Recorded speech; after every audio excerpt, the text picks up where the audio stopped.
आज की इस क्लास में हम लोग मई महीने का जो बचा हुआ करंट अफेयर्स है, जो कि थोड़ा सा लेट हो गया है, उसको तैयार करेंगे। न केवल करंट अफेयर्स बल्कि स्टैटिक जीके को भी हम लोग तैयार करते हुए चलेंगे। तो आगे बढ़ते हैं। पद्म पुरस्कार इससे पहले भी एक बार दिए जा चुके हैं, मतलब कुल 139, 69 और 70 139 लोगों को प्रदान करने की घोषणा की गई थी, जिनमें से 70 को पहले ही दिया जा चुका है और अभी राष्ट्रपति भवन में 69 हस्तियों को दिया गया। तो पद्म विभूषण किसे दिया गया है? पूर्व न्यायाधीश जगदीश सिंह और कुमुदिनी लाखिया और शारदा सिन्हा। इन सबको मैं पहले करा चुका हूं जब घोषणा हुई थी। पद्म भूषण की बात करें तो जतिन गोस्वामी, कैलाश नाथ और साध्वी ऋतंभरा, ये कुछ महत्वपूर्ण नाम है, इसलिए यहाँ पे दे दिए हैं। पद्मश्री की बात करें, पीएस का मतलब है Padmashri, doctor Neerja Bhatla. Cervical cancer जो बीमारी है उसमें इनके अतुलनीय योगदान के लिए इन्हें ये पुरस्कार दिया गया है। Rising north east investor summit पिछली बार भी करा चुका हूँ, लेकिन वहाँ पर एक पॉइंट छूटा था कि ये जो संस्करण है वो इसका पहला है। नई दिल्ली में इसका आयोजन हुआ था, भारत मंडपम में। सेमीकंडक्टर यूनिट मोस्ट इंपॉर्टेंट है। इसकी 6ठी इकाई लगाने के लिए कैबिनेट ने मंजूरी दी है। कब मंजूरी दी है? 14 मई को। कहाँ लगाई जाएगी? तो यूपी के जेवर एयरपोर्ट। जेवर एयरपोर्ट कहाँ है? नोएडा में, उसके पास लगाई जाएगी। किस क्षेत्र में? ईडा में। ईडा बोले तो Yamuna expressway industrial development authority, यहाँ पर इसकी स्थापना की जाएगी। सेमीकंडक्टर क्या होते हैं दोस्तों? ऐसे पदार्थ होते हैं जिनकी जो कंडक्टिविटी है वो कंडक्टर और इंसुलेटर, मतलब चालक और अचालक के बीच होती है, जिसे कंट्रोल किया जा सकता है। तो इन सब का इस्तेमाल मोबाइल, कंप्यूटर, स्पेस टेक्नोलॉजी वगैरह और जो गाड़ियां हैं इन सब में होता है सेमीकंडक्टर्स का, इसलिए ये इंपॉर्टेंट है। कौन स्थापना इसकी करेगा? तो 2 कंपनियां मिलकर स्थापना कर रही हैं। एक तो भारत की है HCL, मतलब हिंदुस्तान कंप्यूटर लिमिटेड, और दूसरी है ताइवान की फॉक्सकॉन। ये दोनों मिलकर जेवर एयरपोर्ट के पास ईडा में इसकी स्थापना करेंगी। इसकी क्षमता कितनी है? 20,000 वेफर्स प्रति मंथ। वेफर्स क्या होता है? जैसे एक सीट होती है बड़ी सी, इसी को वेफर कहा जाता है, और इसी सीट से काट कर इसको छोटी छोटी चिपों में बदल लिया जाएगा। इन्हीं चिपों को जो है विभिन्न उपकरणों में स्थापित किया जाएगा, इंस्टॉल किया जाएगा। तो 20,000 वेफर्स प्रति मंथ, लेकिन जो चिप हैं उनका डिजाइन आउटपुट कितना है? 36 मिलियन यूनिट पर मंथ, याद रखिएगा। कुल 3700 करोड़ रुपए का निवेश आकर्षित करने का अनुमान है। अन्य जो 5 इकाइयाँ हैं, ये 6ठी है, याद रखिएगा, और अन्य जो 5 हैं उन्हें भी अच्छे से ध्यान में बिठाना है आपको। उन 5 को देख लेते हैं। उनमें से 4 हैं साणद और धुलेरा में, दोनों ही गुजरात में हैं। साणद में 3 हैं। एक माइक्रॉन इंक जो कि USA की कंपनी है, वो स्थापित कर रही है।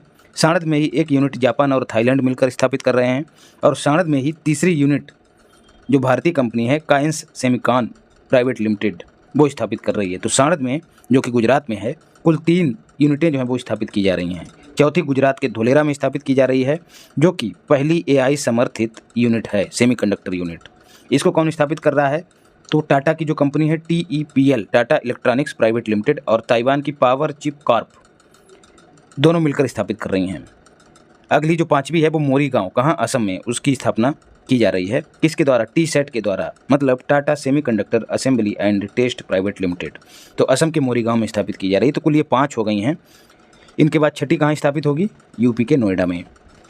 अगला एक और महत्वपूर्ण फैक्ट है, 3 नैनोमीटर चिप डिजाइन केंद्र। नैनोमीटर, 3 नैनोमीटर क्या है? चिप का एक साइज है। अभी तक भारत जो है वो 7 से 9 नैनोमीटर साइज वाली चिपों को बनाता था, लेकिन अब 3 नैनोमीटर साइज की चिप भी भारत बनाने में सक्षम हो गया है। ये बड़ी उपलब्धि है भारत के लिए। और इन चिपों को बनाने के लिए 2 डिजाइन केंद्रों का उद्घाटन किया गया है, एक नोएडा में और दूसरा बेंगलुरु में। याद रखिएगा, किसने उद्घाटन किया? तो अश्विनी वैष्णव ने।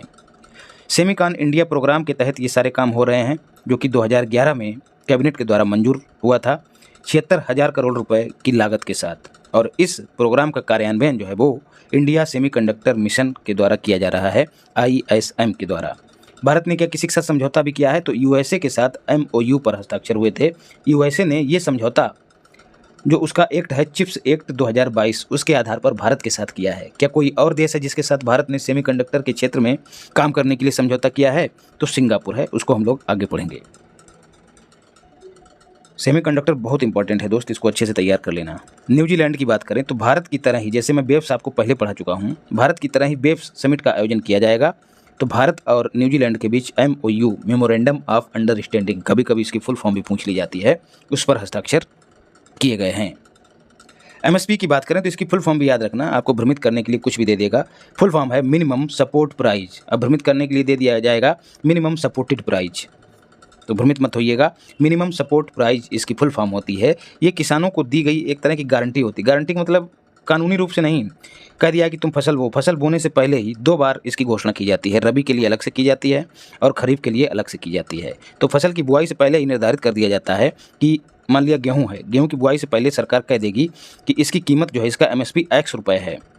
X रुपये एमएसपी है। इसका मतलब ये है कि बाज़ार जब तुम्हारी फसल तैयार होगी और तुम बेचने जाओगे गेहूँ की फसल को, तो भले ही बाज़ार X से नीचे चल रहा हो, लेकिन हम तुम्हारा जो गेहूँ है वो X रुपये में ही खरीदेंगे।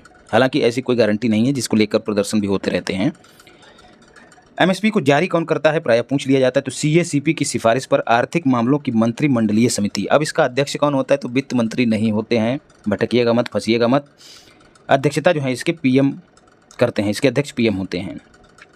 सीएसीपी का पहले नाम हुआ करता था एग्रीकल्चर प्राइज कमीशन। इसका गठन जो है 1965 में हुआ था, लेकिन 1985 में जो है 20 वर्ष बाद इसका नाम बदल दिया गया। एपीसी से बदल कर ये सीएसीपी हो गया। फुल फॉर्म है इसकी commission for agricultural cost and prize.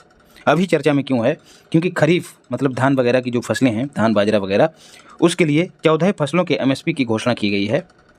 उनमें जो घोषणा तो की जाती है 22 फसलों के लिए। ये भी पूछ लिया जाता है कि एमएसपी कितनी फसलों के लिए जारी किया जाता है, तो कुल 22 फसलों के लिए, लेकिन इनमें से 14 ऐसी फसलें हैं जिनके एमएसपी में वृद्धि हुई है। तो यदि स्टेटमेंट बना दे तो फंसिएगा मत। मैक्सिमम वृद्धि किस में हुई है, राम, तिल, और दूसरे स्थान पर है रागी। तो राम रागी जो है उसी में वृद्धि ज़्यादा होगी। जो राम में राग रखेगा वो मज़े में रहेगा। तो राम तिल जो है उसके एमएसपी में सर्वाधिक वृद्धि, दूसरा स्थान रागी का है। एमएसपी जो है लागत का 1.5 गुना रखा जाएगा, जो किसान की लागत है उसका 1.5 गुना। ऐसी घोषणा बजट 2018-19 में की गई थी। आरओ वाले इसको विशेष रूप से याद रखें एमएसपी को, यहाँ से क्वेश्चन पूछा जा सकता है। धान का कितना निर्धारित किया गया है, जो ए ग्रेड का धान है उसका 2389 रुपये प्रति कुंटल, और जो सामान्य धान है उसका 2369 रुपये प्रति कुंटल। मक्का का 2400 रुपये प्रति कुंटल, बाजरा का जो है वो 2775 रुपये प्रति कुंटल, और जो राम तिल जिसके एमएसपी में सर्वाधिक वृद्धि हुई है वो है 9537 रुपये प्रति कुंटल।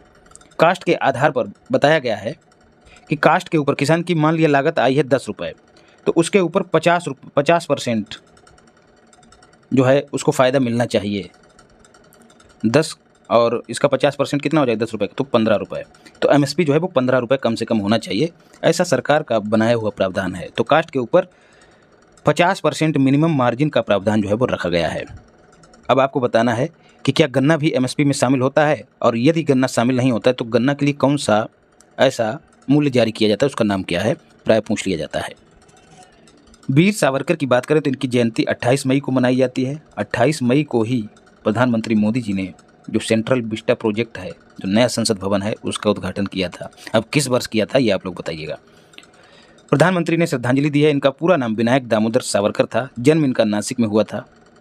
1904 में इन्होंने अभिनव भारत नाम की एक सोसाइटी का गठन किया था, जो क्रांतिकारियों का समूह था। 1906 में इन्होंने फ्री इंडिया सोसाइटी का गठन किया था। कहाँ, भारत में नहीं, लंदन में। उद्देश्य इसका क्या था, जो विदेशी छात्र हैं उनको भारत के समर्थन में एकजुट करना। 1909 में इन्होंने भारत का जो प्रथम स्वतंत्रता संग्राम है उस टाइटल के साथ किताब लिखी, जो 1857 का जो स्वतंत्रता संग्राम था उस पर आधारित है। कभी कभी किताब का नाम पूछ लिया जाता है। पतित पावन मंदिर निर्माण जो है इन्होंने शुरू कराया अस्पृश्यता के विरोध में। जो पतित हैं उनको पावन करने के लिए इन्होंने छोटे छोटे मंदिरों का निर्माण शुरू कराया। पोर्ट ब्लेयर हवाई अड्डा जो है अंडमान निकोबार में है, उसका नाम जो है इनके नाम से हो गया है। हिंदुत्व नाम की एक और पुस्तक थी जो इन्होंने लिखी थी। दिल्ली सरकार की बात करें तो क्लाउड सीडिंग करने की घोषणा की है, पर्यावरण को स्वच्छ करने के लिए। आप सबको पता है कि जब बारिश होती है तो बारिश की बूंदें जो हैं, जो पर्यावरण प्रदूषण होता है, एयर पॉल्यूशन होता है, उसको जो है बूंदों के साथ नीचे ले आती हैं, तो हवा जो है वो स्वच्छ हो जाती है। तो इसी उद्देश्य से दिल्ली सरकार क्लाउड सीडिंग कराएगी, मतलब कृत्रिम वर्षा करवाएगी, बादलों को बोकर कृत्रिम वर्षा करवाएगी। अब आपको याद रखना है कि क्लाउड सीडिंग में क्या क्या इस्तेमाल होता है। तो silver iodide, potassium iodide, sodium chloride, CO2 जिसे शुष्क बर्फ भी कहा जाता है, ड्राई आइस। पोप लियो 14 की बात करें, 14 की बात करें तो इनका पूर्व नाम पोप बनने से पहले इनका नाम रॉबर्ट फ्रांसिस था। ये यूएसए के हैं। 267वें क्रम के पोप बने हैं। इनसे पहले जो पोप फ्रांसिस थे उनका स्थान इन्होंने लिया है। मैं इनको भी आपको करा चुका हूँ। और ये पोप बनने वाले पहले अमेरिकी हैं। यदि स्टेटमेंट बना दे तो हिलगिएगा मत। चुनाव जो है कहाँ होता है? सिस्टीन चैपल नाम का एक स्थान है वेटिकन सिटी में, वहाँ पर चुनाव होता है। और जब चुनाव हो जाता है और पोप चुन लिया जाता है तो उसकी घोषणा जो है सफ़ेद धुआं और घंटी बजाकर की जाती है। सफ़ेद धुआं निकलने लगता है सिस्टीन चैपल से और घंटियों की आवाज़ आने लगती है। लेकिन यदि चुनाव ना हो पाए, कोई भी पोप ना चुना जाए, तब काला धुआं निकलता है। तो इसका मतलब क्या होता है कि पोप चुना नहीं गया। तो ये कुछ प्रतीक हैं, इनको याद रखिएगा। न्यू कैलेडोनिया की बात करें तो प्रशांत महासागर में ऑस्ट्रेलिया के पूर्व में स्थित एक द्वीप है। अब द्वीप है, आइलैंड है, तो इस पर किसी का अधिकार भी होगा। तो ये फ्रांस के अधीन है। प्रवाल भित्तियों से मिलकर बना है और इसी के चलते इसको विश्व धरोहर स्थल भी घोषित किया जा चुका है। यहाँ पर निकिल की अधिकता पाई जाती है और आप सबको पता है कि जो लौह इस्पात है उसमें निकिल महत्वपूर्ण भूमिका में होता है। चर्चा में क्यों है? यहाँ पर हिंसा हुई है। किसके द्वारा? कनक समुदाय के द्वारा, जो एक आदिवासी समुदाय है। क्यों हिंसा हुई है? क्योंकि ये अलग राष्ट्र की मांग करता है, तो आए दिन यहाँ पर हिंसा होती रहती है। तो कनक समुदाय अगर पूछ लिया जाए किससे संबंधित है तो कैलिडोनिया। कैलिडोनिया कनक, का से कैलिडोनिया, का से कनक। कैपिटल इसकी नोमिया है। तो ये फ्रांस से अलग होने की बात करता है। आए दिन इसको लेकर यहाँ पर दिक्कतें होती रहती हैं। मोसुरा फेंटोनी की बात करें तो आल्सो कॉल्ड सी मोथ, 3 आँखों वाली समुद्री शिकारी प्रजाति है मोसुरा फेंटोनी। चर्चा में क्यों है? वैज्ञानिकों ने इसके 50 करोड़ वर्ष पुराने जीवाश्मों की खोज की है।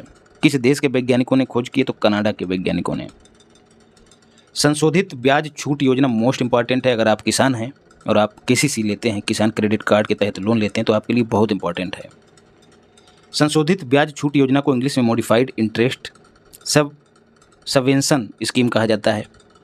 केसीसी लोन पर सरकार जो है 7% ब्याज देती है। जो किसान हैं उनको अपनी फसलों में लागत लगाने के लिए पैसे की आवश्यकता है, तो किसान क्रेडिट कार्ड के जरिए उनको ब्याज मिल जाता है, जिस पर बैंक जो है 7% ब्याज लेती है। अच्छे से समझिएगा ताकि आपको मैनेजर जो है मूर्ख ना बना पाए। समय पर आप इसको चुकता कर देते हैं तो 3% की छूट मिलती है, जिसे सामान्य बोलचाल की भाषा में पलटा कराना कहते हैं, खाते को पलटवाना कहते हैं। मतलब आप पैसा पूरा जमा कर देंगे, फिर से खाता आपका रिन्यू हो जाएगा और आपको ये 3% छूट मिल जाएगी। इसको प्रॉम्प्ट रीपेमेंट इंसेंटिव कहा जाता है। तो प्रभावी ब्याज दर कितनी रह जाएगी? 4%। ये 3% जब 7% में से छूट मिल जाएगी तो प्रभावी ब्याज दर 4% बचेगी। पशुपालन और जो मत्स्य पालन के लिए किसान लोन लेते हैं केसीसी के तहत, उनको ये लाभ 2 लाख रुपए पर मिलता है। 2009 में पशुपालन और मत्स्य पालन, 2019 में पशुपालन और मत्स्य पालन के लिए यह प्रावधान किया गया था। अभी की चर्चा में कैबिनेट ने निरंतरता को मंजूरी दे दी, मतलब ये ऐसे ही चलती रहेगी स्कीम। 28 मई को मंजूरी दी थी।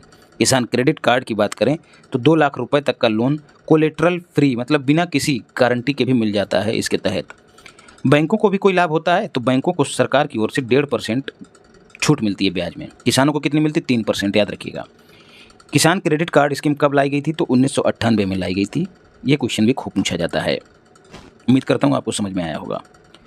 समुद्री जल विलवणीकरण, आप सबको पता है कि समुद्री जल खारा होता है और उसको हम लोग पी नहीं सकते हैं, तो इसी खारे जल को पीने योग्य पानी में बदलना विलवणीकरण कहलाता है। चर्चा में क्यों है? डीआरडीओ ने कानपुर स्थित प्रयोगशाला जिसका नाम है DMSRDE, उसने एक झिल्ली बनाई है जिसका इस्तेमाल जो तटरक्षक बल हैं उनके जहाज़ों पर किया जाएगा, ताकि जो तटरक्षक बल हैं वो पीने के पानी के संकट से न जूझें। UNSC 1267 प्रतिबंध समिति है। 1999 में इसका गठन किया गया था, यूनाइटेड नेशन सिक्योरिटी काउंसिल की। आतंकवाद से संबंधित मामलों की जांच और उन पर प्रतिबंध लगाने की वकालत करता है UNSC 1267। चर्चा में क्यों है? इंडिया की जो टीम है UNO में, उसने साक्ष्य प्रस्तुत किए किसके? पहलगांव अटैक के, और इन साक्ष्यों के आधार पर UNSC 1267 के तहत आतंकवाद को जो है एक बड़ी समस्या के तौर पे स्वीकार किया जाएगा, ऐसा माना जा रहा है, और पूरे वैश्विक पटल पर उसके चेहरे को बेनकाब किया जाएगा। IASST institute of advanced study in science and technology कहाँ है? गुवाहाटी में है। चर्चा में क्यों है? इसके वैज्ञानिकों ने इको फ्रेंडली लुब्रिकेंट की खोज की। इको फ्रेंडली लुब्रिकेंट क्या होता है? जो गाड़ी वगैरह होती है उसमें आप देखते हैं मोबिल होता है, ग्रीस होता है, जो परस्पर घर्षण के जरिए मशीन का जो नुकसान होता है उसको उस नुकसान से बचाती है। मशीनों में इससे घर्षण कम होता है, जिससे मशीनों की आयु बढ़ जाती है। अगर आप बिना मोबिल के बाइक 1 घंटे ही चला दें तो बराबर हो जाएगी। तो वो क्या है? लुब्रिकेंट। लेकिन ये विभिन्न प्रकार के रसायनों से बनता है, लेकिन ये जो लुब्रिकेंट है ये इको फ्रेंडली है। इसकी खोज IIT गुवाहाटी के वैज्ञानिकों ने की है। LICONN लिकोन एक नई तकनीक है, मस्तिष्क का सटीक मानचित्रण करेगी और उसका अध्ययन करेगी। खोज इसकी ऑस्ट्रिया के वैज्ञानिकों ने की है। ऑस्ट्रेलिया की नहीं, ऑस्ट्रिया के वैज्ञानिकों ने। शतरंज पर रोक किस देश ने लगाई है? तो अफगानिस्तान ने लगाई है। शरिया कानूनों के कारण लगाई है। शरिया कानूनों में शतरंज को एक जुआ माना गया है जो कि हराम होता है। तो अफगानिस्तान ने इस पर रोक लगाई है, याद रखिएगा। ODOP की बात करें तो one district one product scheme है, यूपी सरकार की है। 24 जनवरी 2018 को इसे लागू किया गया था। यूपी दिवस भी इसी दिन मनाया जाता है। इसी अवसर पर इसको शुरू किया गया था। जिलों के विशिष्ट उत्पादों, जैसे वन डिस्ट्रिक्ट एक जिला तो उसका कोई उत्पाद भी होगा जो बहुत ज़्यादा महत्वपूर्ण होगा, बहुत ज़्यादा मतलब लोकप्रिय होगा, तो उस उत्पाद को इस योजना के तहत पहचाना जाएगा और उसको न केवल राष्ट्रीय, नेशनल बल्कि इंटरनेशनल लेवल पर भी प्रमोट किया जाएगा, ताकि उस ज़िले के लोगों को फ़ायदा मिल सके जो उस प्रोडक्ट से संबंधित हैं, उसका उत्पादन करते हैं। अच्छा, ये ODOP स्कीम किस देश से संबंधित है, मतलब किस देश से प्रेरणा पाकर हमने इसको अपनाया है? तो याद रखिएगा, जापान। अभी चर्चा में क्यों है? क्योंकि इसमें 12 नए उत्पादों को, प्लस का मतलब है जोड़ा गया है। अब सारे 12 मैं नहीं बताऊंगा, आप देख लीजिएगा। जो महत्वपूर्ण है, बागपत, उसके कृषि उपकरण, बलिया के सत्तू, बिजनौर की मूंज और एटा के चिकोरी उत्पाद। चिकोरी क्या एक पौधा है जो कॉफ़ी का विकल्प माना जाता है, कैफीन फ्री होता है और फाइबर युक्त होता है, तो इसका इस्तेमाल औषधीय रूप में भी किया जाता है, इसलिए इम्पोर्टेंट है। तो ये चिकोरी उत्पाद विशेष रूप से याद रखिएगा। फिर बात करें ग्लेक्स 2025 ग्लोबल स्पेस एक्सप्लोरेशन कॉन्फ्रेंस। जो स्पेस है उससे संबंधित जो अनुसंधान है उनसे संबंधित कॉन्फ्रेंस का आयोजन 7 से 9 मई के बीच नई दिल्ली में हुआ है। आयोजन किसने किया है? IAF, इंडियन एयरफोर्स नहीं, इंटरनेशनल एस्ट्रोनॉटिकल फेडरेशन के द्वारा इसका आयोजन किया गया। होस्ट इसका कौन रहा है? तो इसरो रहा है और एस्ट्रोनॉमिकल सोसाइटी ऑफ इंडिया, ये दोनों होस्ट रहे हैं। इसके थीम क्या थी इसकी? रीचिंग न्यू वर्ल्ड्स, ए स्पेस एक्सप्लोरेशन रेनेसा, पुनर्जागरण जिसको कहते हैं। तो आप लंबी चौड़ी थीम मत याद रखिएगा, बस इतना ही याद कर लीजिएगा, रीचिंग न्यू वर्ड्स। IAF की बात करें, इंटरनेशनल एरोनॉटिकल फेडरेशन की, तो इसका हेडक्वार्टर फ्रांस की राजधानी पेरिस में है। राष्ट्रीय डेंगू दिवस कब मनाया जाता है? 16 अक्टूबर को। और अंतर्राष्ट्रीय प्रकाश दिवस भी इसी दिन मनाया जाता है। आपने देखा होगा जब प्रकाश होता है तब मच्छर गायब हो जाते हैं, ठीक है। तो देखिए, प्रकाश और मच्छर मतलब डेंगू दोनों में संबंध है, तो दोनों एक ही दिन मनाए जाते हैं, 16 अक्टूबर को। राष्ट्रीय डेंगू दिवस, यार अक्टूबर कहाँ से आ गया है इसमें? 16 मई होना चाहिए, देख लीजिएगा एक बार, यहाँ पर मुझसे गलती हुई है। इसकी थीम क्या थी? शीघ्र कार्रवाई करें और डेंगू रोकें। डेंगू किस कारण होता है? एडीज एजिप्टी मच्छर के कारण होता है, उसके काटने से होता है। बुलबुल V2, Bulbul text to speech एक मॉडल है, मतलब जो लिखा हुआ टेक्स्ट है उसको पढ़ के ये बोलने में समर्थ है। बुलबुल मतलब बोलने में समर्थ, बुलबुल नाम से ही जाहिर हो रहा है थोड़ा थोड़ा। लॉन्च किसने किया? एक स्टार्टअप है सर्वम AI। टेक्स्ट को इच्छित भाषा में आप सुन सकते हैं इस बुलबुल के जरिए। ये बुलबुल आपको सुनाएगी। कितनी भाषाओं में सुन सकते हैं आप? 11 भारतीय भाषाओं में सुन सकते हैं। सर्वम AI, तो जिन क्षेत्रों में जो लोग जिस भाषा से अवगत नहीं हैं या फिर अपनी क्षेत्रीय भाषा में सुन सकते हैं, जैसे दक्षिण भारत के लोग अपने हिसाब से इसको सुन सकते हैं, इन 11 भाषाओं में से कोई एक चुनकर। तो ये सर्वम AI बेंगलुरु का स्टार्टअप है, याद रखिएगा। दिल्ली विधानसभा की बात करें तो सौर ऊर्जा से संचालित होने वाली इंडिया की पहली विधानसभा बनी है दिल्ली विधानसभा। नई दिशा दिल्ली पुलिस की एक पहल है। स्कूल छोड़ चुके जो बच्चे हैं उनको दोबारा इस पहल के तहत वापस लाया जाएगा। और क्रियान्वयन कौन कर रहा है? दिल्ली पुलिस। उसके अधिकारी और जो पुलिस के जवान हैं वो घर घर जाकर लोगों को जागरूक करेंगे और बच्चों को पुनः स्कूल में लाकर उनको पढ़ाने का प्रयास करेंगे, पढ़ने के लिए प्रेरित करेंगे। आंध्र प्रदेश की बात करें तो ग्रामीण क्षेत्रों में रक्षा कर्मियों के घरों के लिए संपत्ति कर में पूरी तरह से छूट दे दी गई है। जो रक्षा कर्मी हैं, सेना में कार्यरत हैं लोग, उनकी जो संपत्ति होती है उस पर संपत्ति कर भी लगता है। आप सबको पता है संपत्ति पर संपत्ति कर लगता है जब उसकी बिक्री होती है। तो ये जो जवान हैं इन पर 100% छूट दे दी है। किसने? आंध्र प्रदेश ने, याद रखिएगा। नालसा की बात करें तो नेशनल लीगल सर्विस अथॉरिटी इसकी फुल फॉर्म है। स्थापना इसकी 9 नवंबर 1995 को हुई थी। किसके तहत हुई थी? एक एक्ट के जरिए हुई थी। तो ये एक विधिक संस्था हो गई है। एक्ट का नाम क्या था? विधिक सेवा प्राधिकरण अधिनियम 1987। इसीलिए 9 मई को, चूंकि 9 मई को स्थापित हुआ, तो 9 मई को राष्ट्रीय विधिक सेवा दिवस के तौर पे मनाया जाता है। ये प्रश्न भी पूछ लिया जाता है 9 नवंबर को। कार्य इसका क्या है? जो वंचित लोग हैं, जिनके पास पैसा नहीं है, उनको फ्री में कानूनी सहायता उपलब्ध कराना। चर्चा में क्यों है? इसके कार्यकारी अध्यक्ष जस्टिस सूर्यकांत बनाए गए हैं, याद रखिएगा। BR गवई का ये स्थान लेंगे। BR गवई आप सब जानते हैं, CJI हो गए हैं। किस क्रम के हो गए हैं ये आपको बताना है। नालसा जो है 4 स्तरों पर काम करता है, 4 स्तरीय संरचना है। राष्ट्रीय स्तर पर नालसा हो गया, और स्टेट स्तर पर, राज्य स्तर पर सालसा हो गया, जिला स्तर पे और तहसील स्तर पर। जहाँ जहाँ न्यायालय है वहाँ वहाँ इसका प्रावधान है, क्योंकि जहाँ भी न्यायालय है वहाँ पर गरीब वंचित तबका पहुँचेगा और वो वकील रखने में सक्षम नहीं होगा, तो इसके तहत वो वकील फ्री में रख सकेगा। वृद्धि की बात करें तो केरल का स्वच्छता अभियान है, याद रखिएगा। पाकल दुल परियोजना, इलेक्ट्रिक ट्रांसमिशन लाइन को मंजूरी दे दी गई है। पाकल दुल परियोजना चिनाब की सहायक नदी मरसुदर नदी पर स्थित है। इलेक्ट्रिक ट्रांसमिशन लाइन, जैसे बिजली बन रही है, बिजली को अलग अलग क्षेत्रों में पहुंचाना है, तो जो लाइन खंभे गाड़कर जो लाइन बनाई जाएगी उसी को इलेक्ट्रिक ट्रांसमिशन लाइन कहा जाता है। आयुर्वेद दिवस भगवान धन्वंतरी को समर्पित होता है, जो आयुर्वेद के जनक माने जाते हैं। 2016 में इसको मनाना स्टार्ट किया गया था। प्रतिवर्ष धनतेरस को मनाया जाता था। अब आप सबको पता है कि धनतेरस जो है तिथि के अनुसार निर्धारित होती है, हिंदू कैलेंडर के अनुसार, लेकिन हम लोग फॉलो किसको करते हैं? ग्रेगोरियन कैलेंडर को। तो क्या होता है, तिथि के अनुसार होने के कारण उस कैलेंडर के साथ एक रूपता नहीं रहती है। तो क्या होता है, ये अलग अलग डेट पर आयोजित होता था आयुर्वेद दिवस, लेकिन अब जो है सरकार ने इसको फिक्स कर दिया है। प्रतिवर्ष 23 सितंबर को अब आयुर्वेद दिवस के तौर पे मनाया जाएगा, क्योंकि 23 सितंबर को शरद विषुव भी होता है, जिस दिन दिन और रात बराबर होते हैं। एक और डेट है जिस पर दिन और रात बराबर होते हैं, वो डेट आप लोग बताइए। वायो लंपी वैक्सीन, पहले भी आपको बता चुका हूँ। लंपी स्किन डिजीज़ का टीका है। लंपी स्किन डिजीज़ क्या होता है? इसमें जो पशु होते हैं उनके शरीर पर छोटी छोटी गांठें बन जाती हैं और धीरे धीरे वो मौत का शिकार हो जाते हैं। अभी क्यों चर्चा में? 14 मई को जो CM हैं चंद्रबाबू नायडू, उन्होंने इसका शुभारंभ किया है। ये कहाँ के CM हैं ये आप लोग बताइए। विकास इसका ICAR और बायोवेट कंपनी ने किया है। फरवरी 2025 में इसको मंजूरी मिली थी CDSCO के द्वारा, central drug standardisation control organisation, standard control organisation जो है उसके द्वारा मंजूरी दे दी गई थी। वायरल संक्रामक रोग है, गांठें बन जाती हैं शरीर पर। डॉक्टर सुवन्ना अयप्पन बहुत महत्वपूर्ण है दोस्त, और इनकी रहस्यमयी तरीकों से मौत हो गई है।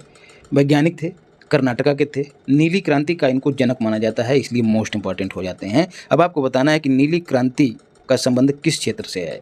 पद्मश्री होल्डर हैं, और जो ICAR है, Indian council of agriculture research, उसके पूर्व DG रह चुके हैं। प्रधानमंत्री मत्स्य संपदा योजना PMMSY को इन्होंने वैज्ञानिक समर्थन भी प्रदान किया। चर्चा में क्यों है? क्योंकि 7 मई को ये लापता हुए हैं और 3 दिन बाद इनका शव जो है क्षत विक्षत स्थिति में कावेरी नदी में अपने 2 पहिया वाहन के साथ पाया गया।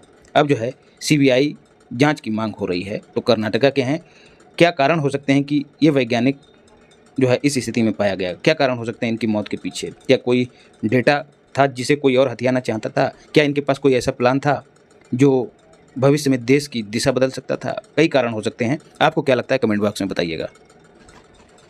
लूपेक्स की बात करें तो लूनर पोलर एक्सप्लोरेशन, जिसको चंद्रयान 5 भी कह सकते हैं आप, कहा ही गया है। इंडिया और जापान मिलकर इसको लॉन्च करेंगे। अभी क्यों चर्चा में है? इससे संबंधित जो उपकरण हैं, इंस्ट्रूमेंट हैं, उनका चयन किया जा चुका है और उनका परीक्षण भी पूरा हो गया है। यह मिशन चंद्रमा की सतह पर जल की उपस्थिति का पता लगाएगा। और मदद इसकी कौन करेगा? नासा करेगा। इसमें नासा न्यूट्रॉन स्पेक्ट्रोमीटर उपलब्ध कराएगा, जो इसकी सतह पर हाइड्रोजन की संरचना का अध्ययन करेगा। इसरो इसका लैंडर तैयार करेगा। याद रखिएगा, अगर स्टेटमेंट बना देगा तो हिलक जाओगे, इसलिए अच्छे से पढ़ लो इसको। इसरो लैंडर बनाएगा। जाक्सा जो जापान की एजेंसी है, स्पेस एजेंसी, वो रोवर बनाएगी। ठीक है, जापान के लोग छोटे होते हैं और छोटे लोग जो हैं वहाँ पर बढ़िया से टाएँ टाएँ करके खूब टहलेंगे। ठीक है, तो वो रोवर बनाएंगे, ऐसे याद रखिएगा। और यूरोपियन स्पेस एजेंसी मास स्पेक्ट्रोमीटर बनाएगा, याद रखिएगा। प्रक्षेपण यान कौन सा रहेगा?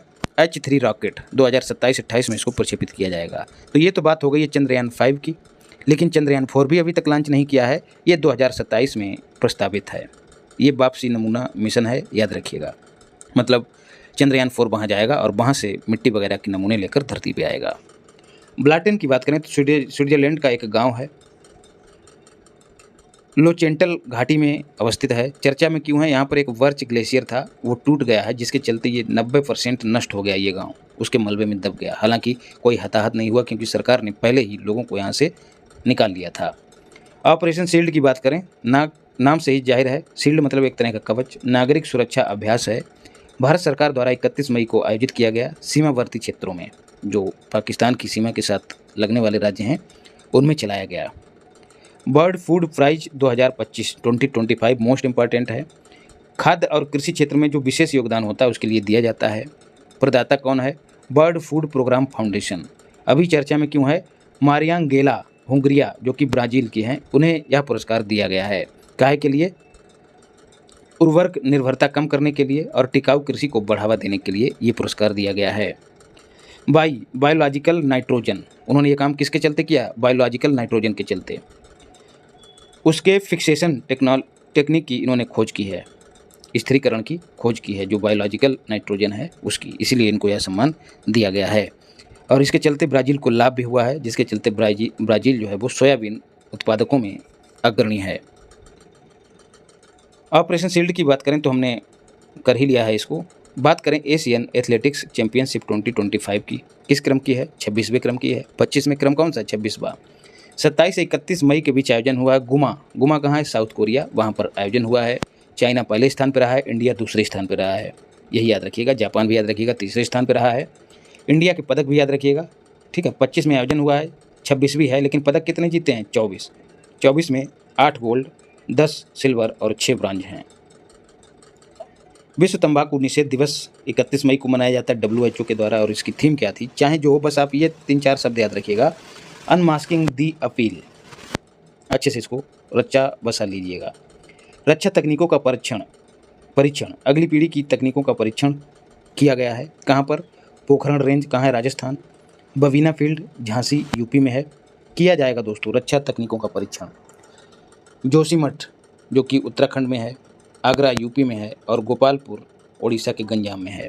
इस परीक्षण के जरिए सेना की तकनीकी क्षमता में वृद्धि होगी और जो स्वदेशी टेक्नोलॉजी है उसके विकास का मार्ग प्रशस्त होगा। महिला सशक्तिकरण महासम्मेलन इंपॉर्टेंट है, 31 मई को आयोजित हुआ, जिस दिन तंबाकू दिवस था। कहाँ आयोजित हुआ? तो भोपाल में। अहिल्याबाई होलकर की 300वीं जयंती थी, उसके उपलक्ष्य में 2 लाख महिलाएं यहाँ पर, प्लस का मतलब है एकजुट हुई, इकट्ठी हुई। इंदौर जो है, यहीं पर इंदौर में मेट्रो रेल की शुरुआत मोदी जी ने की, और इंदौर मेट्रो रेल जो है वो मध्य प्रदेश की पहली रेल है। मध्य प्रदेश वाले विशेष रूप से याद रखें। और यहीं पर 300 रुपये का स्मारक सिक्का भी मोदी जी ने जारी किया। इनको लोकमाता और राजमाता उपनामों से भी जाना जाता है। इनका जन्म जो है 31 मई को हुआ था 1725 में महाराष्ट्र में, याद रखिएगा। सांग्री-ला डायलॉग, यहाँ पर सुधार कर लीजिएगा, सांग्री-ला डायलॉग एशिया का सुरक्षा संवाद है। एशिया के जो भी देश हैं वो सुरक्षा संबंधित विषयों पर मिलकर बातचीत करते हैं। 30 मई को इसका आयोजन हुआ। कहाँ? 30 मई से 1 जून। कहाँ? सिंगापुर में। सिंगापुर में एक स्थान है सांग्रीला होटल, वहीं पर इसका आयोजन होता है, और उसी होटल के नाम पर इसका नाम हो गया है सांग्रीला डायलॉग। इंडिया की ओर से CDS अनिल चौहान ने इसमें हिस्सा लिया था, इंपॉर्टेंट है, याद रखिएगा। आयोजक कौन है? IISS और सिंगापुर सरकार, गवर्नमेंट। IISS क्या है? International institute for strategic studies, जो कि थिंक टैंक है। कहाँ का? लंदन का। तो याद रखिएगा, थिंक टैंक लंदन का, वही आयोजन कराता है। कहाँ? सिंगापुर में।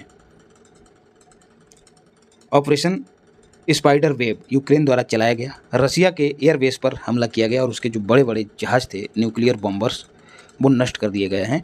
लगभग 40 जहाज़ थे जो नष्ट हो गए हैं, और ये इतने महत्वपूर्ण थे कि इंडिया के पास एक भी नहीं है ऐसा जहाज़। तो ये एक बड़ा नुकसान है, और ये ड्रोन के जरिए इनको नष्ट किया गया है। पहले ड्रोन जो हैं अंदर पहुँचाया गया, देश में पहुँचाया गया, एयरबेस के नज़दीक, ताकि जो उनका S-400 सिस्टम है वो डिटेक्ट ना कर पाए। तो सीधे उसके नज़दीक ले जाके हमला कराया गया। तो ये बड़ी चिंता की बात है, भारत को भी इस पर गौर करना चाहिए।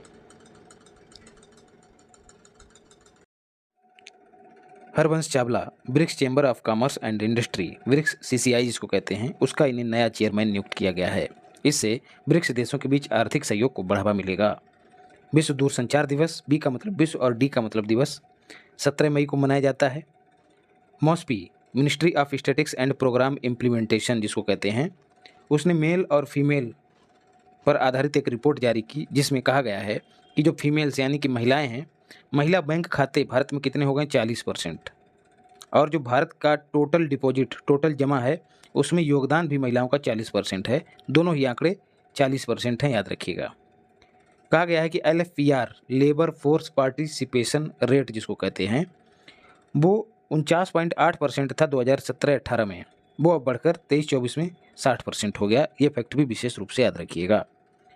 PM श्री योजना है, सरकारी जो स्कूल हैं उनके उन्नयन से संबंधित है, इंफ्रास्ट्रक्चर, बेहतर टीचर और जो भी सुविधाएं रहती हैं बच्चों से संबंधित, अध्यापकों से संबंधित, उनको बेहतर करने से संबंधित ये स्कीम है जिसके लिए 27,360 करोड़ रुपए का प्रावधान किया गया था, जिसमें 60% योगदान केंद्र का और 40% योगदान राज्यों का रहेगा। यदि पहाड़ी क्षेत्रों का मामला है तो वहाँ पर राज्यों का योगदान घटकर 10% हो जाएगा, ये भी याद रखिएगा। फुल फॉर्म है इसकी PM schools for rising India. 2022 में इसको शुरू किया गया था, शिक्षा मंत्रालय के द्वारा इसको चलाया जा रहा है। अवधि इसकी कितनी है 2022-23 से लेकर 2026-27, मतलब 3 वर्ष के लिए। अभी क्यों चर्चा में है, केरल के लिए 1500 करोड़ रुपए पर केंद्र ने रोक लगा दी है। इस योजना के तहत केरल को जो 1500 करोड़ रुपए देने चाहिए थे केंद्र के द्वारा, उस पर केंद्र ने रोक लगा दी है। क्यों रोक लगाई है, क्योंकि केरल ने नहीं अपनाया किसको, एक तो न्यू एजुकेशन पॉलिसी 2020 को, और दूसरा जो PM श्री योजना को लेकर MOU पर साइन हुए थे उस पर साइन नहीं किए थे। तो इस वजह से PM श्री जो है वो चर्चा में है। नीरज CH का मतलब है चोपड़ा। टेरिटोरियल आर्मी में इन्हें लेफ्टिनेंट कर्नल नियुक्त किया गया है। टेरिटोरियल आर्मी को मैं पिछली क्लास में भी आपको बता चुका हूँ। टेरिटोरियल आर्मी डे जो है 9 अक्टूबर को मनाया जाता है क्योंकि इस दिन स्थापना हुई थी। वर्ष था 1948। बहावलपुर की बात करें तो जैसे मोहम्मद का यहाँ पर हेडक्वार्टर था, है नहीं था, पाकिस्तान में है ये। ऑपरेशन सिंदूर के तहत इसको डिस्ट्रॉय कर दिया गया। ऐसे ही एक आतंकवाद की फैक्ट्री कही जाती है मुरिद के, ये भी हेडक्वार्टर था आतंकवाद का, लश्कर तैयबा LET, उसको भी ऑपरेशन सिंदूर के तहत डिस्ट्रॉय कर दिया गया। तो ये दोनों स्थान विशेष रूप से याद रखिएगा। ऑपरेशन नादेर, त्राल के नादेर क्षेत्र में, जम्मू कश्मीर में है त्राल, जहाँ पुलवामा आपने चर्चा में जब रहा था तब सुना था, वहीं पर आतंकवाद रोधी अभियान चलाया गया है ऑपरेशन नादेर के नाम से। भारत 6G 2025 नाम से ही जाहिर है 6G को लेकर एक सम्मेलन हुआ है, अंतर्राष्ट्रीय सम्मेलन, इंटरनेशनल कॉन्फ्रेंस, तीसरे क्रम का, कहाँ, नई दिल्ली में। हम लोग 5G चला रहे हैं, अब 6G की बात हो रही है, इसको लेकर इंटरनेशनल कॉन्फ्रेंस का आयोजन नई दिल्ली में हुआ। ओडिशा क्यों चर्चा में है, ओडिशा के जो CM हैं उन्होंने SEBC छात्रों को 11.25% आरक्षण को मंजूरी दे दी है। SEBC छात्र कौन से हैं, सोशली इकोनॉमिकली बैकवर्ड क्लास के जो छात्र हैं उनके लिए। आरक्षण की बात करें तो वर्तमान में SC के लिए 16.25%, ST के लिए 22.5% और OBC के लिए 27% आरक्षण का प्रावधान है। 93वां संविधान संशोधन, SS का मतलब है संविधान संशोधन, 2005 में OBC के लिए 27% आरक्षण का प्रावधान करता है, जो 20 जनवरी 2006 को लागू हुआ था। भार्गवास्त्र की बात करें तो ये स्वदेशी anti drone hypersonic missile system है। एंटी ड्रोन मतलब ड्रोन को ध्वस्त करने वाला, रेंज है इसकी 2.5 किलोमीटर।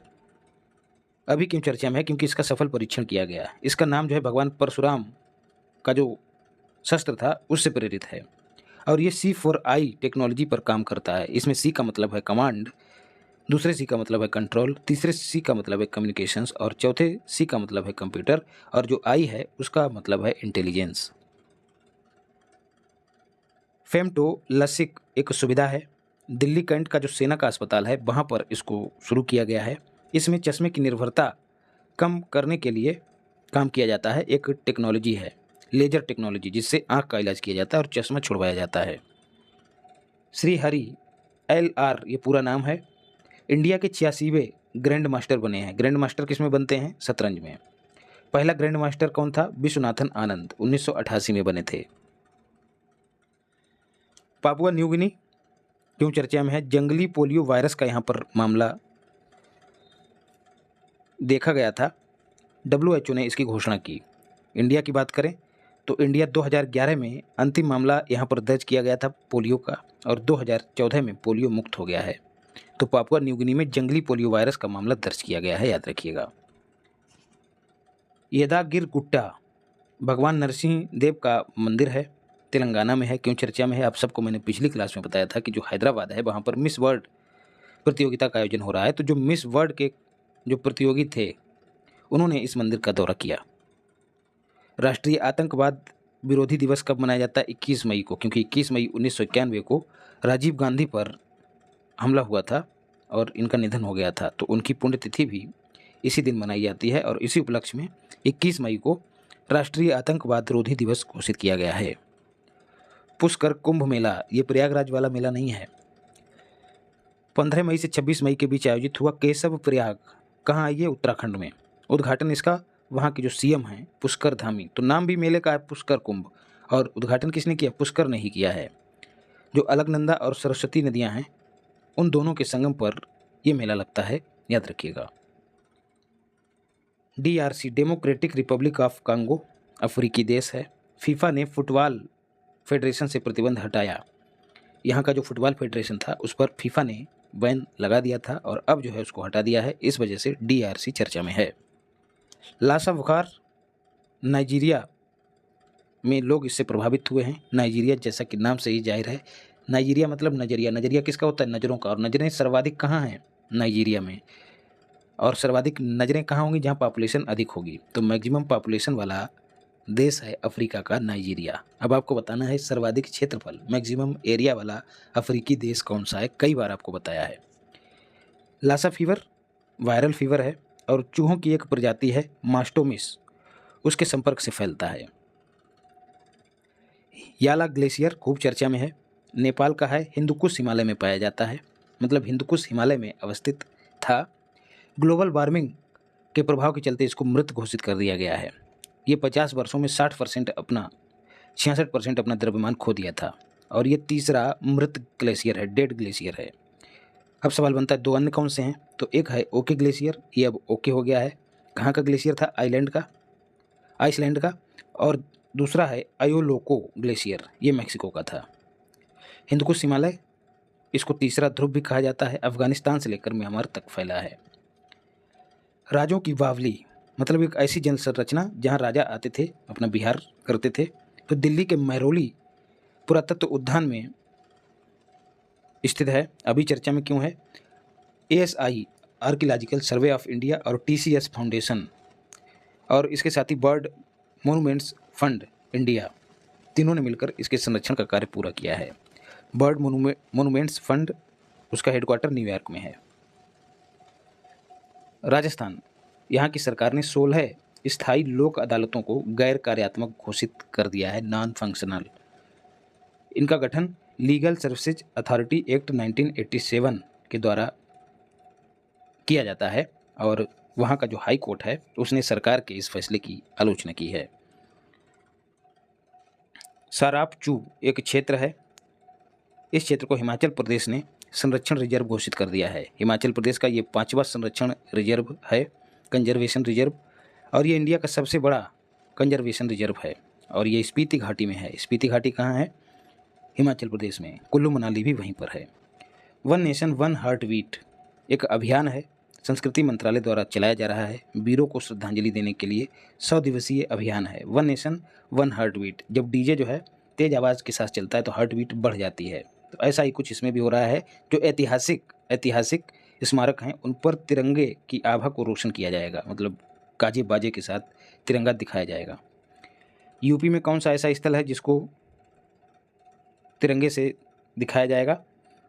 गुलाबवाड़ी कहाँ है? अयोध्या में। तीस्ता प्रहार सेना का अभ्यास है 8 से 10 मई के बीच। तीस्ता फील्ड फायरिंग रेंज जो कि वेस्ट बंगाल में है, वहाँ पर सेना की त्रिशक्ति कोर द्वारा आयोजित किया गया। और जो सिलीगुड़ी कॉरिडोर या फिर चिकन नेक है, जिसको मैं पहले भी आपको बता चुका हूँ, उसको ध्यान में रखते हुए इस अभ्यास का आयोजन किया गया था, क्योंकि चाइना जो है लाल मुनीरात में एयरबेस बनाने के लिए समझौता कर रहा है वेस्ट बंगाल के साथ, और वो एयरबेस सिलीगुड़ी कॉरिडोर के नज़दीक ही है। IIFT Indian institute of foreign trade, headquarter इसका नई दिल्ली में है। 1963 में इसकी स्थापना हुई थी। वाणिज्य और उद्योग मंत्रालय के अधीन काम करता है। अंतर्राष्ट्रीय व्यापार में शिक्षा को बढ़ावा देना इसका उद्देश्य है। अभी क्यों चर्चा में है? इसने यूएई, यूनाइटेड अरब अमीरात में पहला विदेशी परिषद खोला है, याद रखिएगा। सैफ अंडर 19 2025 फुटबॉल चैंपियनशिप है। मेजबानी इसकी इंडिया ने की। विजेता भी इसका इंडिया ही रहा है, उप विजेता बांग्लादेश रहा है। सैफ की बात करें तो साउथ एशियन फुटबॉल फेडरेशन, सचिवालय इसका ढाका में है। अब आपको बताना है कि एक और कौन सा ऐसा ऑर्गेनाइजेशन है जिसका सचिवालय ढाका में है और भारत उसका मेंबर है। आयोजन इसका कहाँ हुआ था? यूपिया कहाँ है? यूरोप में नहीं है, अरुणाचल प्रदेश में।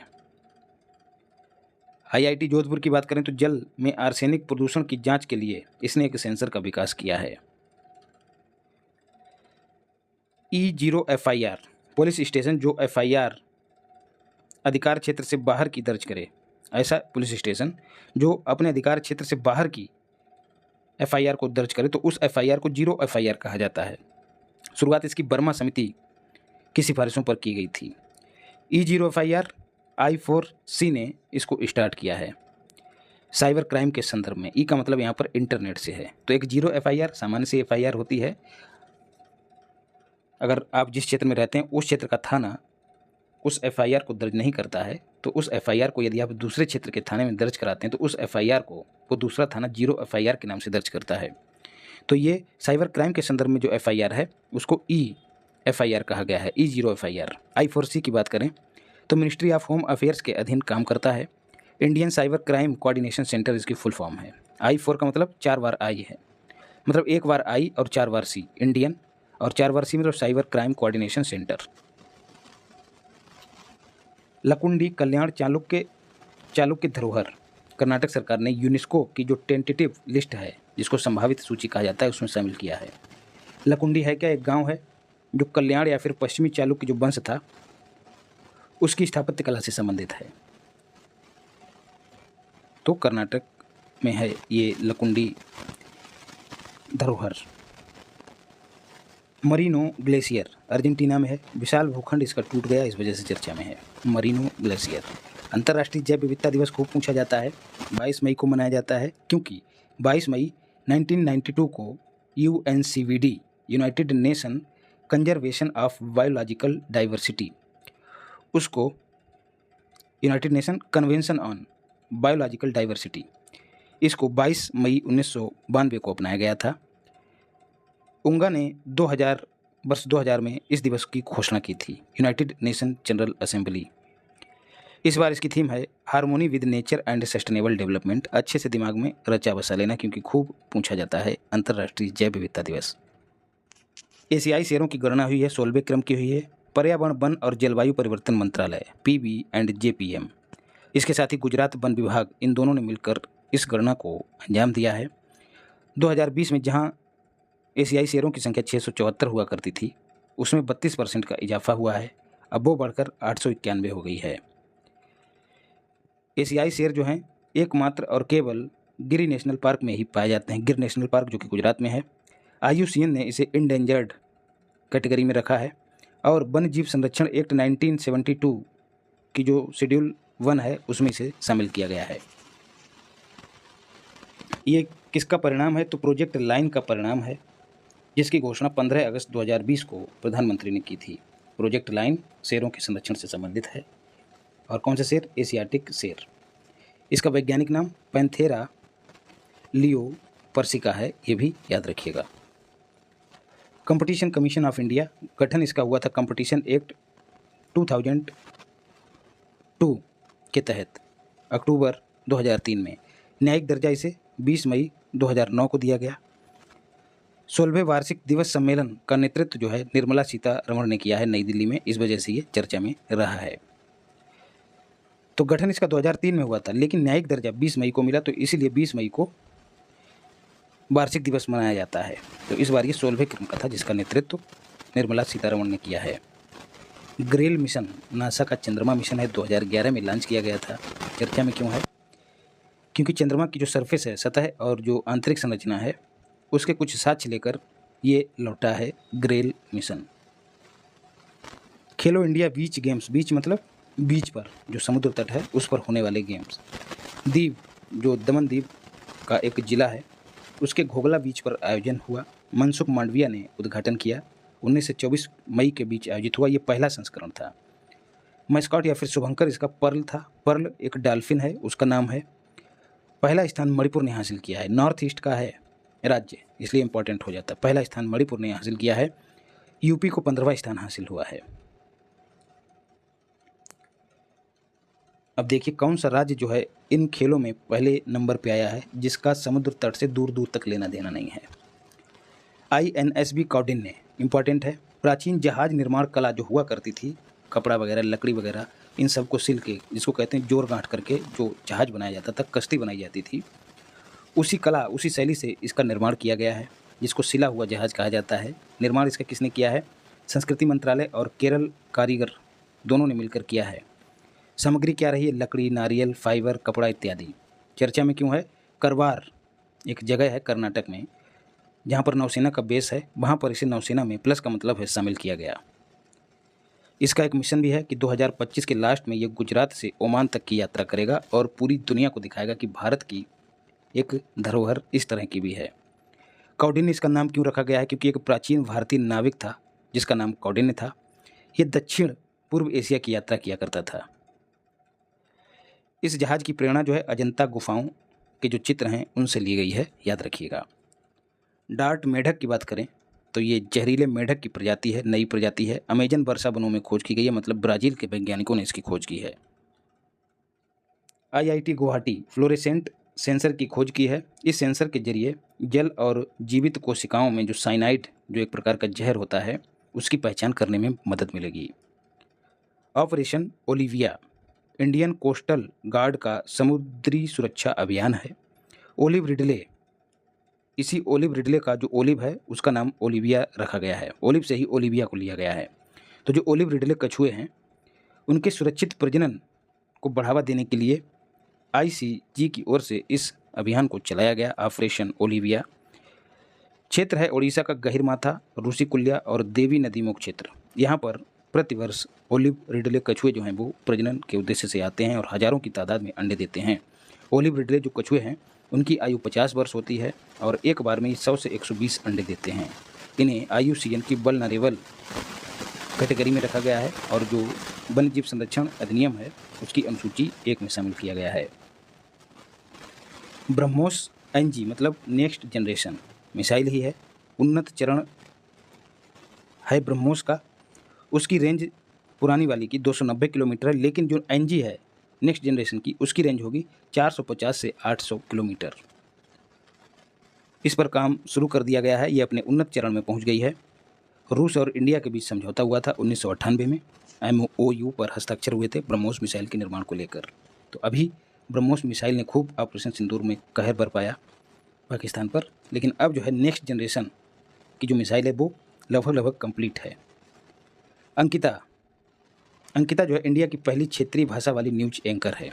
लॉन्च किसने किए? असम की सरकार ने इसको लॉन्च किया है। असमिया भाषा में ये समाचार सुनाती है अंकिता।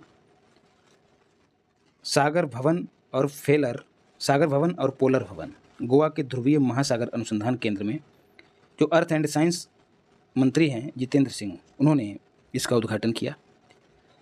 ध्रुवीय और महासागर अनुसंधान केंद्र को नगपोर भी कहा जाता है, मतलब national centre for polar and ocean research. कहाँ है? गोवा में। को पूछा जाता है। तंबाकू और नशा मुक्त स्कूल कॉलेज अभियान जो है शिक्षा मंत्रालय ने शुरू किया है, न कि स्वास्थ्य मंत्रालय ने। Same hack for green infra, cement और इंफ्रास्ट्रक्चर से संबंधित, उस क्षेत्र में इनोवेशन से संबंधित एक हैकाथॉन है। हैकाथॉन क्या होता है? एक निश्चित क्षेत्र में इनोवेशन का एक एटमॉस्फेयर तैयार किया जाता है जो निश्चित समय में एक कंपटीशन कराता है और जो नए आइडिया जो हैं उनको जन्म देता है। तो राष्ट्रीय स्तर का हैकाथॉन है, एक तरह की प्रतियोगिता होती है। कह दिया जाता है कि 2 घंटे में आपको कुछ नया करके दिखाना है, ठीक ऐसे समझिए। आयोजन इसका NCB इंक्यूबेशन सेंटर के द्वारा किया गया। मल्टी एजेंसी सेंटर इम्पोर्टेंट है। इसका उन्नत संस्करण जो है वो नई दिल्ली में अमित शाह के द्वारा उसका उद्घाटन किया गया 16 मई को। राष्ट्रीय खुफिया साझाकरण केंद्र है। लगभग 28 संगठन CBI, IB और भी जो छोटे छोटे संगठन हैं जो खुफिया सूचनाओं पर काम करते हैं, खुफिया तंत्र का हिस्सा हैं, वो सब इसमें शामिल हैं। ये सब आईवी के तहत काम करेंगे और ये सेंटर भी आईवी के अंडर में काम करेगा, इंटेलिजेंस ब्यूरो। राज्यों में भी इनका सेंटर होगा जिसको स्टेट मल्टी एजेंसी सेंटर नाम दिया गया है। इससे क्या होगा, आतंकवाद, संगठित अपराध और साइबर अपराध को कम करने में मदद मिलेगी। माउंट केन्या, केन्या की सर्वोच्च चोटी है। अफ्रीका की दूसरी सबसे ऊंची चोटी है माउंट केन्या। पहली है किलिमंजारो। चर्चा में क्यों है? नेचर नाम का जो जर्नल है उसमें एक रिपोर्ट प्रकाशित की गई है और कहा गया है कि जो फॉरेस्ट इकोसिस्टम है माउंट केन्या का, वो 2040 तक 50 से 55% कम हो जाएगा। माउंट केन्या जो है वो निष्क्रिय ज्वालामुखी है अफ्रीका का, याद रखिएगा। गुट्टाला शिलालेख कर्नाटक के हावेरी जिले में प्राप्त हुआ है और इंडिया के सूखे का प्रथम ऐतिहासिक प्रमाण है। कन्नड़ भाषा में है, मतलब भारत में सूखा पड़ा था, इसका सबसे प्राचीन और सबसे पहला प्रमाण इस शिलालेख से प्राप्त होता है। सूखा से 6307 लोग मरे थे 1539 में। प्रधानमंत्री वन बंधु कल्याण योजना PMBKY 2014 में शुरू की गई थी। जो जनजातियां हैं जो वनों में निवास करती हैं, उनकी आर्थिक स्थिति और उनके जीवन स्तर को ऊंचा उठाने के लिए शुरू की गई थी। जनजातीय विकास मंत्रालय के अधीन यह योजना काम करती है। अभी जो है चर्चा में क्यों है? क्योंकि इसके 10 वर्ष पूरे हुए हैं। अल्जीरिया न्यू डेवलपमेंट बैंक का नया सदस्य बना है। न्यू डेवलपमेंट बैंक की स्थापना 2015 में हुई थी। हेडक्वार्टर इसका संघाई में है। संघाई कहाँ है? चाइना में। अध्यक्ष इसकी डिल्मा रोसेफ हैं जो ब्राज़ील की पूर्व राष्ट्रपति भी रह चुकी हैं। टूराइज सऊदी अरब की पहल है, नाम से ही जाहिर है। टूराइज मतलब टूरिज्म को राइज करने से संबंधित पहल है। पर्यटन, निवेश, टेक्नोलॉजी और इनोवेशन से जुड़े नेताओं को जोड़ने के लिए एक प्लेटफॉर्म है। कुल मिलाकर पर्यटन को बढ़ावा देने के लिए एक प्लेटफॉर्म लॉन्च किया है सऊदी अरब ने, जहां पर टूरिज्म से जुड़े हुए लोग इकट्ठे होंगे और बातचीत करेंगे। सऊदी अरब का जो विजन 2030 है, जिसका उद्देश्य सऊदी अरब को एक बड़ा टूरिज्म हब बनाना है, उस विजन को बढ़ाने में यह पहल मदद करेगी। PRV payment regulatory board RBI ने 21 मई को लॉन्च किया है, जिसमें 6 सदस्य हैं। इम्पोर्टेंट है। इन 6 सदस्यों में एक अध्यक्ष होगा जो कि गवर्नर स्वयं होगा, एक डिप्टी गवर्नर होगा, एक RBI का जो बोर्ड ऑफ डायरेक्टर है उसके द्वारा नामित होगा, तो 3 ये हो गए हैं, और 3 केंद्र सरकार के द्वारा मनोनीत होंगे। तो कुल 6 सदस्य हैं किसमें? PRB में, पेमेंट रेगुलेटरी बोर्ड। नाम से ही जाहिर है जो पेमेंट का रेगुलेशन है उसकी जिम्मेदारी इस बोर्ड की रहेगी, जो भी लेन देन होता है। पेमेंट सिस्टम का ये रेगुलेशन और मॉनिटरिंग करने के उद्देश्य से गठित किया गया है। इससे पहले एक बोर्ड और था जो BPS के नाम से जाना जाता था। अगर बोर्ड नहीं होता तो ये लेन देन कैसे हो रहा होता? तो एक BPS के नाम से पहले भी बोर्ड था जिसकी फुल फॉर्म थी, आप इसको याद मत करिएगा, board for regulation and supervision of payment and settlement system. तो अब इसकी जगह पर PRB आ गया है। PRB की बैठक जो है वर्ष में 2 बार हुआ करेगी और निर्णय जो है इसमें बहुमत से लिया जाएगा। पेमेंट सिस्टम कौन कौन से प्रचलन में है भारत में? RTGS जिसको रियल टाइम ग्रॉस सेटलमेंट कहा जाता है, NEFT national electronic fund transfer इसकी फुल फॉर्म है, UPI यूनिफाइड पेमेंट सिस्टम। इन सब की फुल फॉर्म प्रायः पूछ ली जाती परीक्षाओं में, इसलिए यहाँ पर देना उचित समझा। तो यही जो पेमेंट सिस्टम है इनका रेगुलेशन करना, इनके लिए नियम बनाना, इनकी मॉनिटरिंग करना, ये सब PRB का काम है। इम्पॉर्टेंट है, याद रखना। अच्छा, 6 सदस्य जो मौद्रिक समिति होती है, मॉनेटरी पॉलिसी, उसमें भी होते हैं। राम मोहन MK नाम ही है ये, MPEDA के नए डायरेक्टर बनाए गए हैं। MPEDA की स्थापना कब हुई थी? 1972 में, 1972 में। फुल फॉर्म है marine product export development authority. जो समुद्री उत्पाद हैं उनको एक्सपोर्ट करने के लिए एक संस्था है जिसका नाम है MPEDA। वाणिज्य और उद्योग मंत्रालय के अधीन काम करती है। अभी चर्चा में क्यों है? क्योंकि इसके नए डायरेक्टर बने हैं राम मोहन। लिवरपूल विश्वविद्यालय ब्रिटेन का है। साउथहैम्पटन विश्वविद्यालय के बाद अपने परिसर की स्थापना की घोषणा की है। लिवरपूल विश्वविद्यालय ने कहाँ स्थापना करेगा? भारत में। तो ये दूसरा विश्वविद्यालय हो गया है। कहाँ स्थापना करेगा? भारत में, बेंगलुरु में। साउथहैम्पटन विश्वविद्यालय कहाँ? गुरुग्राम में। इससे पहले गिफ्ट सिटी में 2 विश्वविद्यालय स्थापित हो चुके हैं, उनके परिसर स्थापित हो चुके हैं कैंपस। एक है डिकिन विश्वविद्यालय, दूसरा है बालोगांग विश्वविद्यालय, दोनों ही ऑस्ट्रेलिया के हैं। तो 2 ऑस्ट्रेलिया के और 2 यूके के, मतलब ब्रिटेन के। तो कुल 4 यूनिवर्सिटी हैं, इंटरनेशनल यूनिवर्सिटीज़ हैं, जिनके कैंपस स्थापित होंगे भारत में, हो रहे हैं। तियानवेन 2 क्या है? चाइना का स्पेस मिशन है। नियर अर्थ एस्टेरॉयड, जो पृथ्वी के नज़दीक के एस्टेरॉयड हैं, उनका अध्ययन करने के लिए नमूने जुटाने का एक मिशन है तियानवेन 2। और इस एस्टेरॉयड का नाम क्या है जो नियर अर्थ है? कामोलेवा। ये क्वासी उपग्रह है पृथ्वी का क्वासी उपग्रह है। इसको भेजने की घोषणा की है किसने? चाइना ने, याद रखिएगा। क्वासी उपग्रह कैसा होता है? घूम तो रहा है पृथ्वी के साथ, लेकिन वो सैटेलाइट नहीं है। समर्पित इलेक्ट्रॉनिक्स घटक विनिर्माण योजना की घोषणा करने वाला पहला राज्य बना है तमिलनाडु। मदुरै में मोरिंगा निर्यात सुविधा केंद्र की स्थापना कर रहा है तमिलनाडु। मोरिंगा क्या होता है? जिसको सहजन कहा जाता है। एक सब्जी होती है, लंबी लंबी होती है, इस तरह की फलियां होती हैं, खूब लंबी लंबी, लगभग 1-1 फीट की, उसको मोरिंगा कहा जाता है। तो इसके एक्सपोर्ट के लिए एक सेंटर स्थापित किया है तमिलनाडु ने। टी रविशंकर जो हैं आरबीआई के पुनः डिप्टी गवर्नर नियुक्त किए गए हैं। अमितेश कुमार की बात करें तो इंडिया सेमीकंडक्टर मिशन ISM, इसको हम लोग पहले भी पढ़ चुके हैं, उसका इन्हें मुख्य कार्यकारी अधिकारी नियुक्त किया गया है। वर्ल्ड बिलियर्ड्स चैंपियनशिप 2025 आयरलैंड में आयोजित हुई। विजेता इसके सौरभ कोठारी रहे हैं और इन्होंने हराया किसको? पंकज आडवाणी को। तो जहां बिलियर्ड्स की बात होती थी वहां पंकज आडवाणी विजेता होते थे, लेकिन इस बार सौरभ कोठारी बने हैं, इसलिए इंपॉर्टेंट है। माई भारत क्या है? एक नया ग्रीष्मकालीन कैलेंडर है बच्चों के लिए, मोदी जी के द्वारा लॉन्च किया गया था। जो गर्मियों की छुट्टियां होती हैं उनका कैसे बच्चे इस्तेमाल करें, ये सब इस कैलेंडर में दिया गया है। आयुष मंत्रालय और WHO ने समझौता किया है 24 मई 2025 को। काहे के लिए? फॉर पारंपरिक चिकित्सा प्रणालियों में सहयोग। तमिलनाडु फिर चर्चा में है। अंतर्राष्ट्रीय कहाँ से है? अंतरिक्ष औद्योगिक नीति 2025 को इसने मंजूरी दी है। भारतीय अंतरिक्ष नीति 2023 के अकॉर्डिंग इस नीति को इसने मंजूरी दी है, जिसका लक्ष्य है अगले 5 वर्ष में 10,000 करोड़ रुपए का निवेश आकर्षित करना और 10,000 नौकरियों का सृजन करना। मदुरै, तूतीकोरन, विरुधनगर, तिरुनेलवेली में स्पेस बेस की स्थापना की जाएगी। जो अंतरिक्ष खाड़ियाँ हैं जैसे अमेरिका में है, ठीक उसी की तर्ज पर यहाँ पर भी जो मदुरै, तूतीकोरन, ये जो तट हैं, बंदरगाह हैं, यहाँ पर स्पेस बेस की स्थापना की जाएगी, जहाँ पर स्पेस संबंधित गतिविधियों को अंजाम दिया जाएगा। पढ़ AI कॉन्क्लेव नई दिल्ली में centre for policy research and governance के द्वारा आयोजित किया गया। शिक्षा प्रणाली में AI की क्या भूमिका है, इस पर विचार विमर्श किया गया इस कॉन्क्लेव में।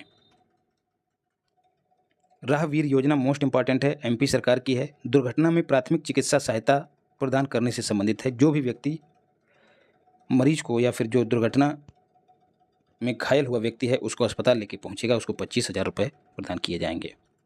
गुंडाराम शिलालेख तेलंगाना में है, तेलंगाना के पेडापल्ली में है। आर्कियोलॉजिकल सर्वे ऑफ इंडिया ने इसका दस्तावेजीकरण किया। दस्तावेजीकरण मतलब शिलालेख पे जो लिखा था अब उसको डॉक्यूमेंट, कागजों में लिखा गया है। गुंडाराम रिजर्व फॉरेस्ट में यह शिलालेख स्थित है, इसीलिए इसका नाम भी गुंडाराम शिलालेख है। सातवाहन से संबंधित है, ब्राह्मी लिपि में लिखा गया है। हंसा क्या है? स्वदेशी 2 सीटर वाला इलेक्ट्रिक ट्रेनर विमान है, ट्रेनिंग से संबंधित विमान है। इसका विकास CSIR और NAL, क्या फुल फॉर्म है इसकी? Council of scientific and industrial research और नेशनल एरोस्पेस लेबोरेटरी, इन दोनों ने मिलकर किया है। चर्चा में क्यों है? क्योंकि इसका विकास किया नहीं, प्रारंभ हुआ है। GM भेड़ जेनेटिकली मॉडिफाइड भेड़ है, भारत की पहली है जेनेटिकली मॉडिफाइड। शेर कश्मीर कृषि विज्ञान और प्रौद्योगिकी विश्वविद्यालय ने CRISPR-Cas9 जो टेक्नोलॉजी है उसका यूज करके इसका विकास किया है। CRISPR को मैं पहले भी आपको बता चुका हूँ, इम्पोर्टेंट है। इंडिया मोबाइल कांग्रेस 9वें क्रम की 8 से 11 अक्टूबर 2025 के बीच आयोजित होगी यशोभूमि कन्वेंशन सेंटर में, और इसकी थीम क्या है? Innovate to transform. Anil Kumble पूर्व क्रिकेटर हैं भारत के, कर्नाटक ने इनको वन और वन्य जीव राजदूत नियुक्त किया है अपने यहाँ। QTRC quantum technology research centre, DRDO ने मेटकाफ हाउस में इसका उद्घाटन किया है नई दिल्ली में। भारतीय गुणवत्ता परिषद ने नया एकीकृत हेडक्वार्टर जो है वर्ल्ड ट्रेड सेंटर नई दिल्ली में स्थापित किया है। हर शिखर तिरंगा अभियान, जैसा कि नाम से ही जाहिर है, हर शिखर, हर पर्वत पर तिरंगा। कौन सा पर्वत? हर राज्य की सर्वोच्च चोटी, वहाँ पर तिरंगा इस अभियान के तहत फहराया गया। मेरी माटी मेरा देश अभियान से संबंधित है ये पहल। गोवा स्टेटहुड डे 30 मई को मनाया जाता है। 38वें क्रम का है, क्योंकि 30 मई 1987 को पूर्ण राज्य का दर्जा मिला था और गोवा जो है वो भारत का 25वां राज्य है, इसलिए इंपॉर्टेंट है। अगर स्टेटमेंट बना दे तो हिलगिएगा मत। ऑपरेशन विजय चलाकर इसको पुर्तगाल से मुक्त कराया गया था 1961 में। इसके साथ ही दमन दीव को भी पुर्तगालियों से मुक्त कराया गया था। 12वां जो संविधान संशोधन है, एसएस का मतलब है संविधान संशोधन, 1962, उसके द्वारा इसे भारत में शामिल किया गया था। INS तारिणी, लेफ्टिनेंट कमांडर रूपा और दिलना, इन दोनों ने विश्व की नौकायन परिक्रमा कंप्लीट की है। इसको 2 अक्टूबर 2024 को स्टार्ट किया था, जो 29 मई 2025 को 8 महीने की यात्रा के बाद पूरी हुई। गोवा के मार्मू गोवा पोर्ट पर राजनाथ सिंह ने इनका स्वागत किया। अंतर्राष्ट्रीय आलू दिवस प्रतिवर्ष 30 मई को मनाया जाता है। इतिहास को आकार देना इसकी थीम थी। आलू की उत्पत्ति साउथ अमेरिका में एडीज पर्वत से मानी जाती है।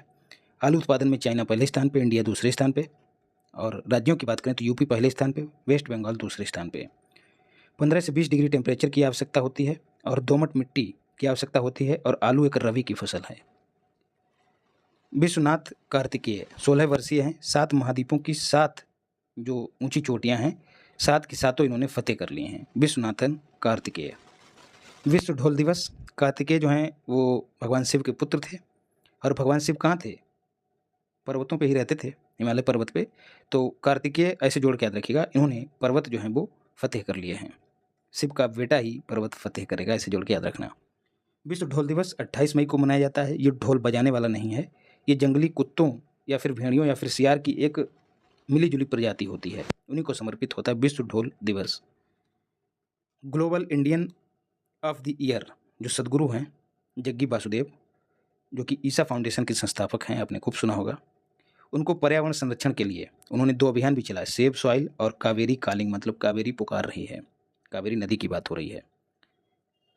तो पर्यावरण संरक्षण में योगदान के लिए यह पुरस्कार दिया गया है। इनसे पहले स्वामी रामदेव को, रतन टाटा जी को 2010 में, सैम पित्रोदा को भी यह पुरस्कार प्राप्त हो चुका है। प्रदाता कौन है? Canada India foundation. और ये जो पैसा इनको मिला है वासुदेव जी को, वो कावेरी कालिंग को इन्होंने डोनेट कर दिया है, जो अपना अभियान है उसके लिए। करणी माता का मंदिर शक्ति और विजय की देवी हैं करणी माता। इसको चूहों का मंदिर भी कहा जाता है। राजस्थान में है, बीकानेर जिले में। चर्चा में क्यों है? क्योंकि मोदी ने इसको विजिट किया है। यूविक मैप इंडोर मैपिंग टेक्नोलॉजी है, IIT मद्रास ने इसको बनाया है। आपदा राहत में इस्तेमाल होगा इसका, और जानकारी एक ही जगह पर, एक ऐसा मैप है जिसको यदि कोई व्यक्ति पहन लेता है तो ठीक फिल्मी अंदाज में किसी गांव में घुसने से पहले ही उसका पूरा मैप, कहाँ पे नल है, कहाँ पे कौन सी रोड है, वो सब इसको यूबिक मैप से समझ में आ जाएगा। यूबिक्विटस नाम का जो शब्द है, जिसका मतलब होता है हर जगह मौजूद, तो उसी से लिया गया है यूबिक मैप नाम। दीव सौर ऊर्जा से चलने वाला पहला जिला बन गया है भारत का। अंकुर क्या है? Atal network for knowledge urbanisation and reform. Orissa ने इसको स्टार्ट किया है। शहरी क्षेत्रों का समावेशी और सतत विकास इसका उद्देश्य है। तो अंकुर पहल उड़ीसा सरकार की है। विश्व डुगोंग दिवस 28 मई को मनाया जाता है। सौम्य और शर्मिला शाकाहारी समुद्री स्तनपायी है, याद रखिएगा, मछली नहीं है, जिसको समुद्री गाय भी कहा जाता है डुगोंग को। उथले और गर्म समुद्री जल में ये रहती है। इसको समुद्र का माली भी कहा जाता है। भारत में अंडमान निकोबार, कच्छ की खाड़ी, मन्नार की खाड़ी जैसे क्षेत्रों में ये पाई जाती है। फ्लोरेंस नाइटिंगेल पुरस्कार राष्ट्रपति ने 15 लोगों को प्रदान किया। यह पुरस्कार प्रतिवर्ष दिया जाता है। नर्सिंग के क्षेत्र में बेहतर योगदान देने वाले लोगों को दिया जाता है।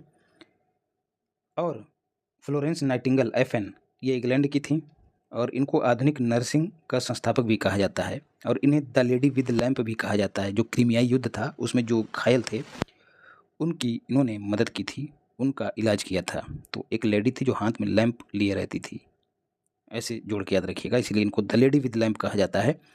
12 मई को इनका जन्म दिवस भी होता है। उसी उपलक्ष्य में अंतर्राष्ट्रीय नर्स दिवस मनाया जाता है 12 मई को।